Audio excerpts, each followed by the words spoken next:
I'm like, hey, what's up, hello? It's your boy Chocolate. First fake cam video on this motherfucker, bro. And today we're reacting to scary videos. So let's fucking get right.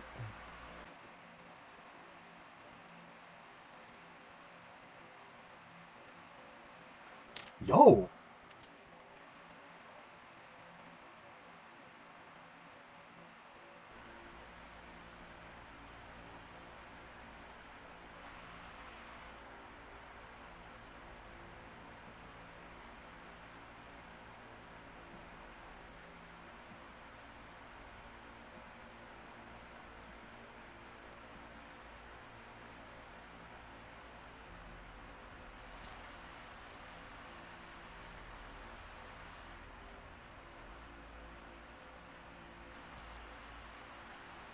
Why are you a nigga? I'm not that fucking dark. I have lights on, game. Watching scary videos, bro. It was 2:46 p.m. when the ground began to shake.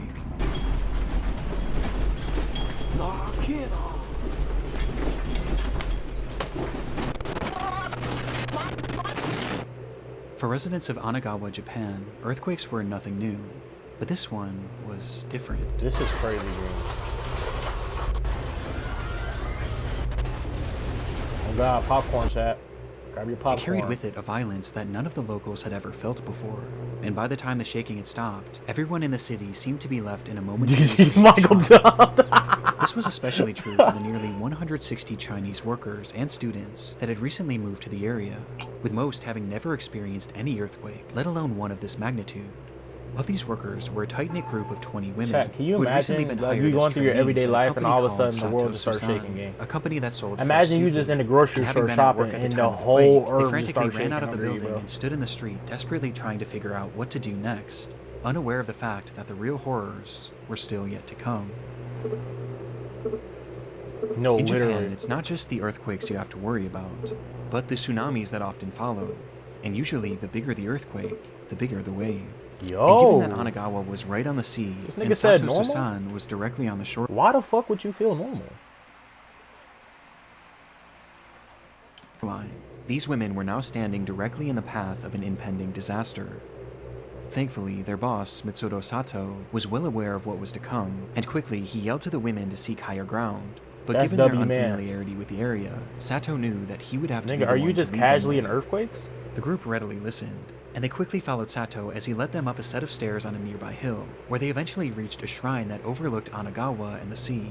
It was the highest point in the area, and should keep them safe from what would likely be a massive influx of water. And sure enough, as they neared the top, Sato's fears were already coming true. As the sea had drastically retreated, it was now beginning to push forward, and things were only going to get worse from here. But despite understanding this, it wasn't a deterrent for Sato, as once he deemed the altitude safe enough for this group of women, he then turned around and began to walk back down the hill towards the slowly flooding city.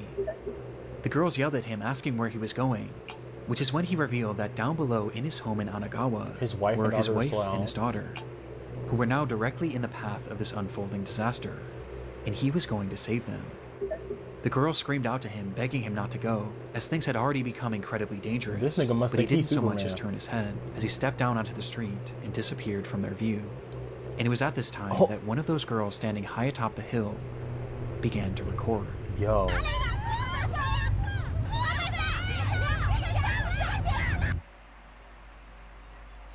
That's crazy, gang.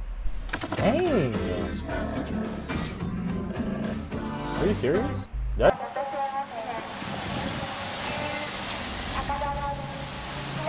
Oh, literally, promo. I'm definitely cutting out the video game. The footage shows that the shoreline was no more, as the water had inundated the entire area as it slowly crept its way deeper and deeper into the city streets.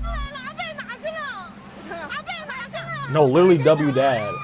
Because bro, you gotta think about it. The women he were was running out there trying to make sense of this ordeal that as they it were was now actively given a rising. seat to. And as they record, we can hear them desperately calling out for Sato, but at no point do we see him. We just know that he's down there, somewhere. And as the desperation in their pleas increases, so too does the fury of the water. No, literally a real man. Yo, Jojo, are you serious, bro?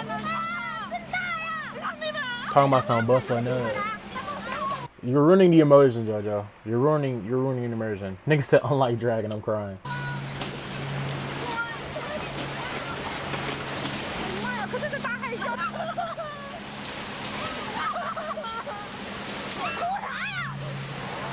That is crazy. They could only watch as Anagawa as they knew it was completely eviscerated.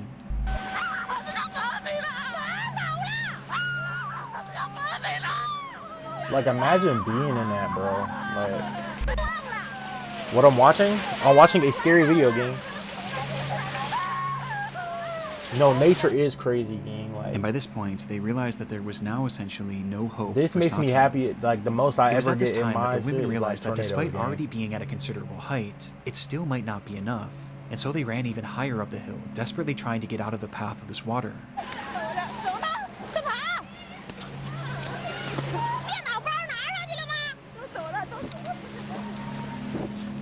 Like, And you as gotta they did think about so, it. This is they midday. noticed It hit something them, down bro. below. Like, that's crazy, gang.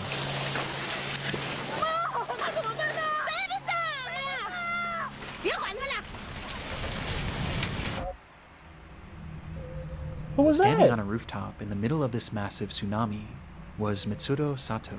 That's The bro. building that he stood on was once a full 2 stories off the ground, but was now just a few inches above the surface of the water. 2 stories. No, this is or oh god. The Like, women again call out to him, this time even more frantically, but at this point, it was no use. And when the camera is taken off Sato for just a split second, He's we can gone? hear just from the women's reaction the exact moment that he swept away.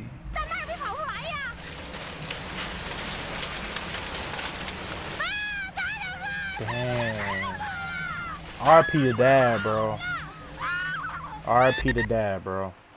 The RIP. recording stops shortly after and restarts minutes later, revealing that the streets where the women had been standing just moments before were now fully underwater, and the buildings that once stood around them were now reduced to nothingness. In front of them was a sea of death, and had Mitsuro Sato not led them up that hill, then all of these women would have certainly been a part of it. The date was March 11th, 2011, a day where Japan had been hit by its most devastating earthquake ever, with it ringing in at a magnitude 9.0, which in turn caused the nation's worst ever tsunami, as that day, 19,759 people would lose their RP lives, to all those people, bro. with Mitsuro Sato being one of them. But against all odds, his wife and daughter were not. Mind you, this the only nigga I know. This is like the realest nigga I know, bro. You gotta understand, this nigga was willing to die for his family, gang, and that's what he did, bro. He really did that, bro. Like, he sacrificed himself for that, bro. Part of that death toll, as it's been reported that they were later found alive and unharmed. The devastation that Hold occurred on. been reported that they. But against all odds, his wife and daughter were not part of that death toll, as it's been reported that they were later found alive and unharmed. The devastation that occurred that day is incomprehensible. Bro, them niggas just said that his wife and his daughter survived, gang. So either this nigga's literally Superman or something, bro.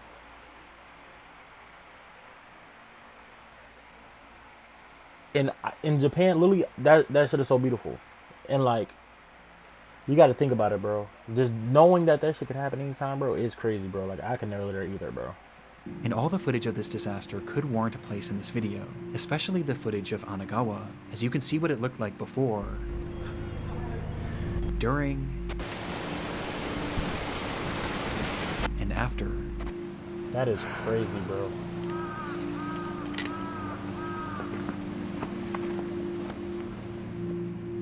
But what I found so interesting about this was all throughout this disaster were stories like Sato's, a man who risked his life to save 20 women that he hardly knew, and a man who gave his life trying to save his family, This nigga walking saved directly into the 20 path of the women? worst natural disaster in modern Japanese history, all in an attempt to save the ones that he loved. And I honestly find it quite beautiful that afterwards, these women adamantly shared his story and made sure that the world forever remembered Mitsuro Sato these niggas are as the W, hero bro. that he was. Oreo, And of those Oreo, 160 Chinese migrants who Sato, worked in the bro. area, It was later Sato, reported bro. that not a single one of them perished, He which saved speaks 20 volumes women about and the they people all of Anagawa, literally made who his so name readily live put on, others' bro. lives before their That's own. greatness. That's getting cut out. Fire marshal is investigating a blaze in Georgetown. 2 people found dead inside No, the literally. home, and so far I don't it's know not what known that how the was. fire started. It was just past 5:30 a.m. on the 17th of February 2021 when residents of a small neighborhood in Georgetown, Ontario were woken by the sound of sirens blaring. One man frantically grabbed his cell phone and rushed outside to record the unfolding scene, where he was met with a horrific sight. His neighbor's home was fully engulfed in flames. It must have happened quickly, as by the time rescue workers even arrived on the scene, there was already little hope of saving the house, or any of its occupants. It would take hours before that blaze was I just realized I haven't revealing ate the charred yet. devastation inside, as firefighters would find the remains of 56-year-old whatever, bro. Christina You ball. Rirak and 59-year-old I should've got Andrew food before the Rirak video started. within the home's garage. The cause of this fire was initially unknown, but quickly the situation was deemed suspicious when experts determined that the fire had started as a result of some sort of explosion that had happened within the garage where the couple's bodies were found. This was later confirmed by security footage obtained from a neighbor who lived across the street, capturing the moments when it suddenly ignited around 5:27 a.m. There was clearly something off with this case, and things only became more sinister following the autopsies of Andrew and Christina, which revealed that they hadn't actually died in that fire, and instead, both of them had been stabbed to death, with Andrew also being badly beaten. This fire wasn't started to kill them, it was started to cover up their murder. And it did a good job of it too, as the scene was now left completely destroyed. Do you think I should go get food evidence being left behind and come back? But there was something else investigators thought to check. Nah, I'm low-key locked in though. That ruined the immersion, camera had right? been facing the garage where all of this carnage seemed to have happened, and so they thought maybe if they looked back far enough, it could at the very least show what had led up to this brutal attack. And so they rewound that footage, going back hours and hours, during all of which the garage had remained perfectly still, until they got all the way back to 6:42 of the day prior, February 16th.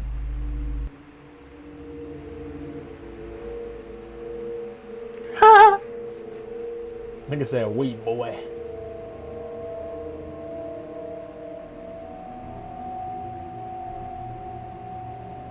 So both of them had foul play, and then the nigga just blew the house up.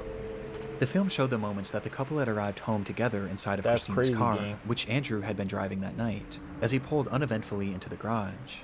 This was the last time this couple was seen alive on camera, which on its own is disturbing enough.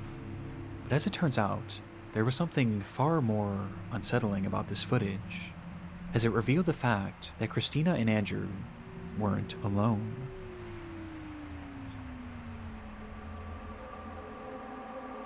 They weren't alone.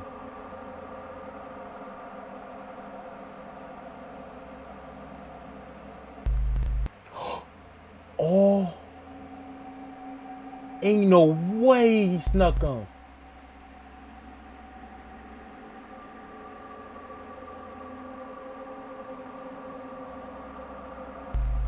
The footage showed a tall figure, its features completely shrouded in darkness, almost as if it were a shadow, with this figure lying in wait out of sight on the side of the house, until right after Andrew pulls the car into the garage, when this person slips in behind them.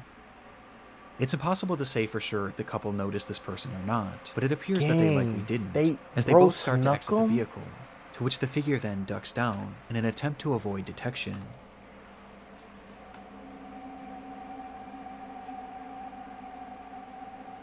Until the garage door begins to slowly close.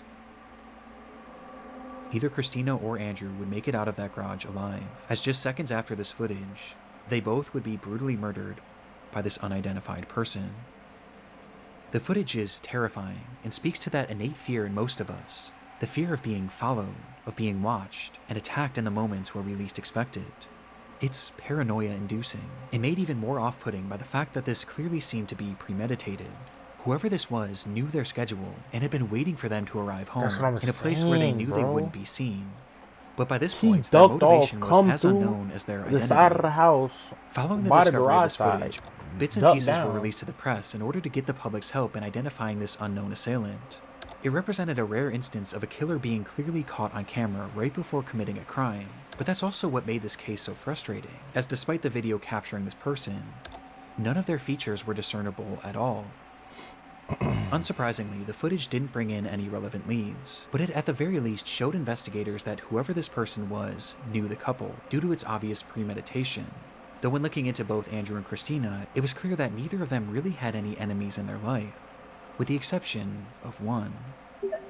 Oh, Harrison Brown was a 27-year-old employee at a company called Okay. Rogue Transportations, it's getting of which juicy. Christina happened to be the vice president of operations, and during his time there, Harrison was known to be abrasive and combative, with Christina often having to be the one to reprimand him, leading to Harrison Don't like resenting him. her.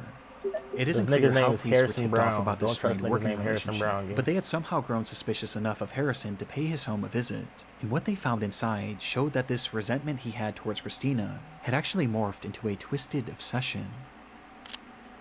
Inside, police found satellite images of the Rearac's home, Satellite. along with the software on the man's computer and cell phone that showed that on the 12th of February, he had secretly attached a tracking device to Christina's car, Yo. and he had been tracking her movements for days, which is precisely how he knew when she would be arriving home. And as if this revelation wasn't damning enough, they would also find a broken knife in his garage that contained trace amounts of Christina's blood. It was obvious what Harrison had done, and when confronted with this evidence, there was nothing more he could say other than the truth. So he admitted he had grown a hatred for Christina because of the way that she had treated him at work, and he decided that he needed to get his revenge. That's when he purchased this tracking device and began obsessing over her movements, studying them before finding Obsessing? the perfect time and place to strike. And on February 16th, he waited outside the Rearac's home and snuck into their garage before attacking and killing them both. After the assault, Harrison would leave the home, where he began to grow paranoid about being caught, and so he returned to the house the very next morning to start that fire, with the hopes being that the blaze would cover up his tracks. Though thankfully, this didn't work, and after pleading guilty to 2 counts of first-degree murder He got and 1 caught. count of Let's arson, go. Harrison Brown would be sentenced to life in prison.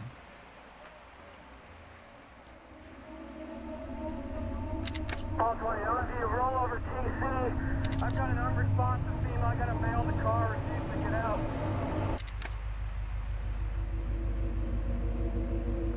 It's the eve of Thanksgiving, 2015.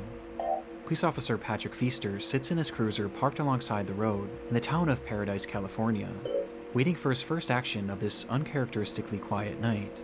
His car was facing the direction of a well-known local cantina, which patrons were known to drive away from under the influence. And sure enough, as the clock approached midnight, the calmness around Feaster would be shattered by the sight of a car speeding out of the restaurant's parking lot.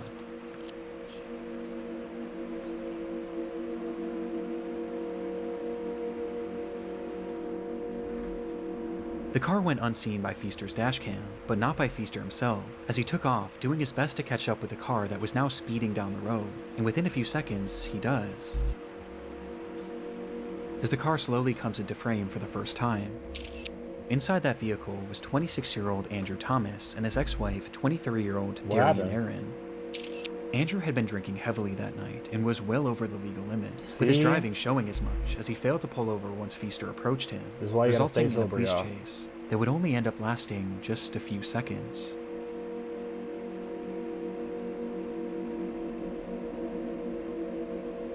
All 20, OZ, roll over TC. Pearson, just Oh. east of the Black Hole. Dang. Copy, roll over TC. They The block. flipped. As Andrew would drive his car directly into a median, causing the SUV to flip over violently before coming to a halt on its side. In that instant, Darian was ejected from the vehicle, being thrown straight through the windshield and landing onto the asphalt, where, despite still being alive, her injuries were likely unsurvivable. But Andrew, on the other hand, was still inside the vehicle, and he seemed to have been left relatively unharmed. As perhaps How? being boosted by adrenaline, he quickly tried to crawl his way out of the car in a desperate attempt to check on Darian, with Officer Feaster's dashcam capturing the entire ordeal. Though just as Andrew attempted to do so, we see Feaster step into the frame, where he suddenly pop draws him? his gun and, without saying a single word, fires 2 shots at Andrew, Yo. with one of the bullets appearing to strike him, causing his body to go limp as he falls back into the car. It happened in a literal instant, so fast that it's clear Feaster had most likely accidentally discharged his weapon, as there was no attempt at communication before the shot was fired, with Andrew clearly posing no risk to him, as both of his hands were being used to hoist himself up. So From the nigga footage, just this all popped seems to be a him. horrible accident, and one that Feaster seemed to recognize right away, as he rushed up to the car, pointing his flashlight at the man that he had just shot, staring at him for over 10 seconds, How is that an trying to make accident? sense of You what he had chose to just up your done, pipe and just... before he finally snaps out of it, You and feel uses me? his radio to call for backup. Though this is when this already dark video starts to become much more disturbing. I've got an unresponsive female. I got a male in the car refusing to get out. When Feaster Oh, makes this call, he nah. never mentions the shooting, and instead he states that the driver was refusing to get out of the vehicle. This is then followed by Feaster walking away from the man and pointing his flashlight to the ground, almost as if he was This looking for nigga's a something. liar. Copy. Give your cross on Black Olive. Pearson. So, Copy. Black Olive. so bro tried to cover up what he just did and lied? Like he just ain't up, pull and blast at him for no reason? Pearson. With some theorizing that he was looking for his shell casings. That Though is right then, crazy, another officer arrives on the bro. scene and begins to survey the wreckage. Just her? No, there's a male in the car refusing to get out. Where, again, Feaster says that Andrew was refusing to get out of the car, making no mention of the fact that he had just shot him. It's clear at this point what Feaster was trying to do. He was trying to cover up his accident, but this suddenly became more difficult when Andrew started to speak. Okay, we got one. He's refusing to get out. Get out of the car, sir. You're not shot, sir. Get out of the car. Andrew Like, Thomas this is was crazy, still gang. alive and had muttered to Feaster that he had been shot, but even to his face, Feaster denies it. Shortly after, Andrew then tries to tell the other cop what had happened. Sir, you need to come out of the car. The car is still on, and I don't want you to get hurt. Yeah, I was right there. I saw it. You are not You what? get shot at the cantina? Who And shot you? he's just lying. The cop did not shoot you. But understandably, this other cop wasn't believing him, as surely Feaster would have said something at this point. And so, the minutes start to pass. And after 5 full minutes, Feaster continues processing the scene like nothing had happened, with Are the you other officer being serious? left to theorize that Andrew must have been seriously injured and was likely in a state of shock, which is why he was making all of these strange claims about being shot. He may be hurt in there. Yeah, I know he is. He's in shock at the very least. From here, the footage That cuts, is and we're only left with the audio from sickening. that same officer's body cam, as he attempts to get more information from Andrew. Sir, I need you to talk to me so I know you're okay. Sir, take a look at me. Did you bump your head? But by this point, he had gone completely silent.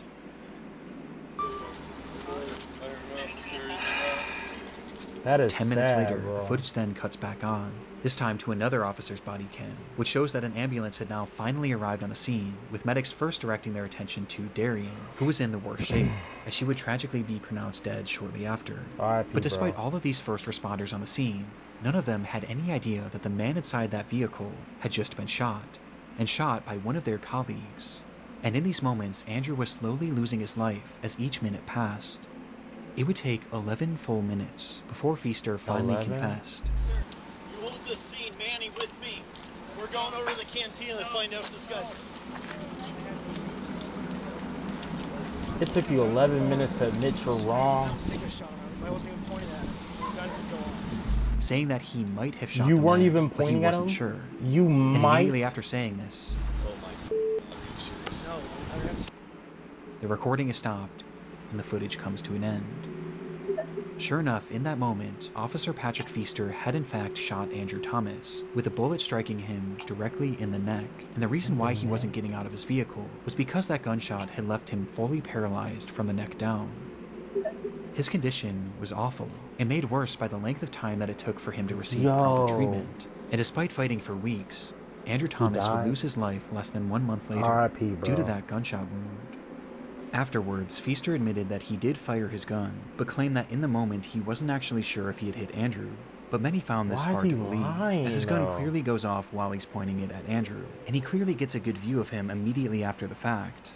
Not to mention the fact that Andrew literally told him over and over again that he was shot. Some people are But for many, sick, by bro. far the most incriminating moment was when Feaster appeared to be looking for his shell casings. And because of his actions, Officer Patrick Feaster would be found guilty of Thank manslaughter and receive a prison God sentence he got arrested. of 180 Thank God. days. A decision that was heavily contested, but Only ultimately 180 upheld. days? And while no one is defending Andrew Thomas's decision to drink and drive that night, Feaster's use of deadly force and his blatant attempt at covering it up make this footage harrowing nonetheless. There are many people who believe Officer Feaster intentionally shot Andrew that day. It's difficult to explore the theory without being able to show the full. Follow is giving back, man. I'm the only one out here with a show that's actually giving back, you feel me? And I got proof to show it. It's May 2013. Like, what? 23-year-old Quamaine Wilson arrives at his local bank in Chicago, Illinois, to deposit $20,000 cash, Oh, which he he got them planned on giving bucks. out to groups of his most adoring fans. That's tough. Man, about to go get this $1,000 out for the fans, man. Really, I'm gonna take out 20,000, man. Just to show people, you feel me? I'm on a whole different level with this. To this point, Quamaine had carved out a respectable following on his YouTube channel, where he acted in a series called The Nick Story. I'm gonna word out your mouth, and that's your last, it's your life. I'm gonna take it myself and put it in my graveyard with the rest of them. Along with posting music he made under the name Young QC. This is what you imagine B-Lou look like? Like, dude. Hold on. Based on his viewership alone, his success was He was getting apparent, them bucks. and he wasn't shy about showing off the wealth that he claimed to have accrued as a result of it, posting photos and videos of himself flaunting large amounts of He cash was getting across them his bucks. social media pages. But this video was by far his most boastful yet, as he would take that $20,000 and throw it into the air for all of his fans to fight over. That's crazy.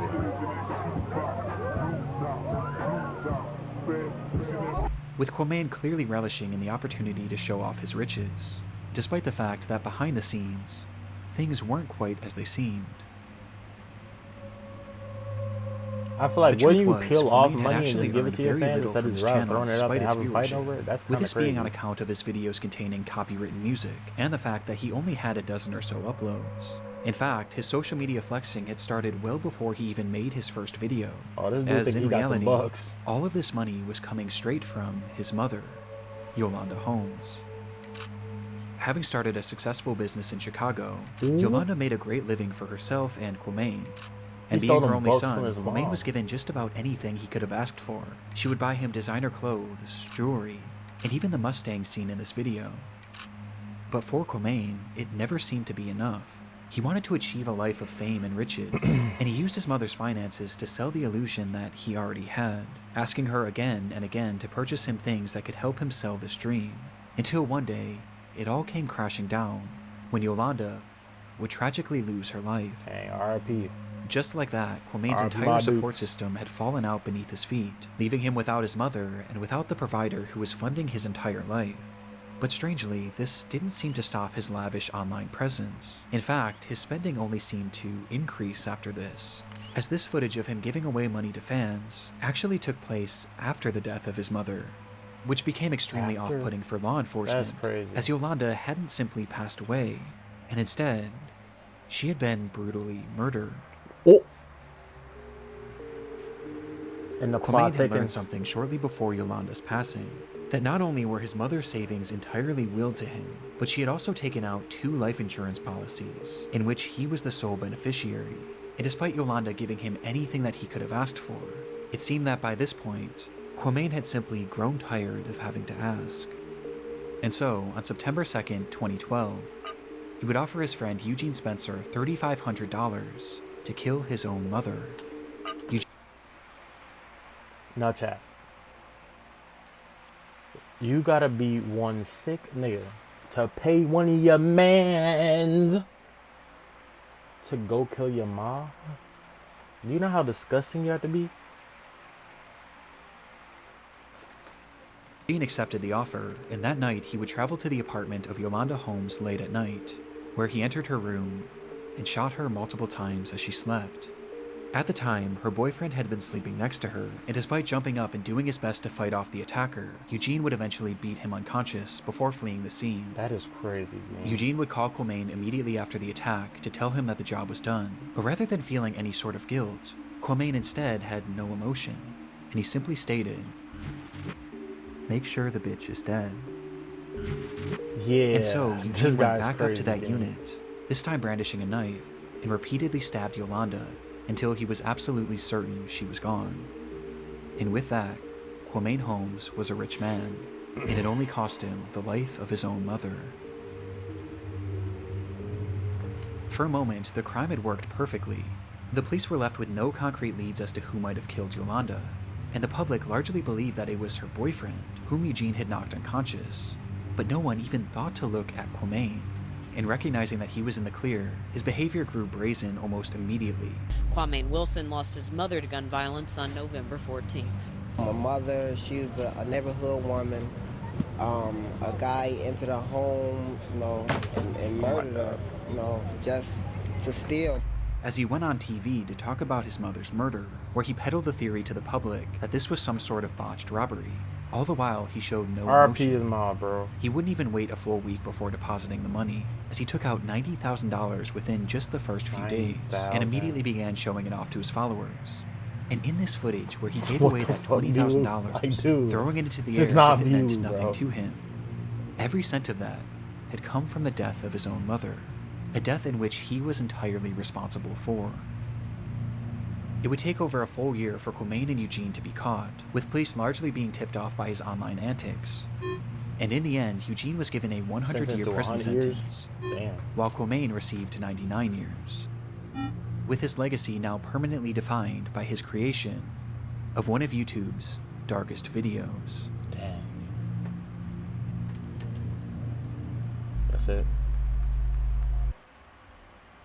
Dang, chat. It hit different.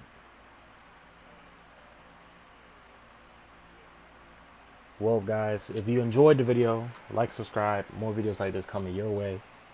Hop on now, because when we up, you only see what's there. Head ass. Anyway, love you guys. Stay blessed.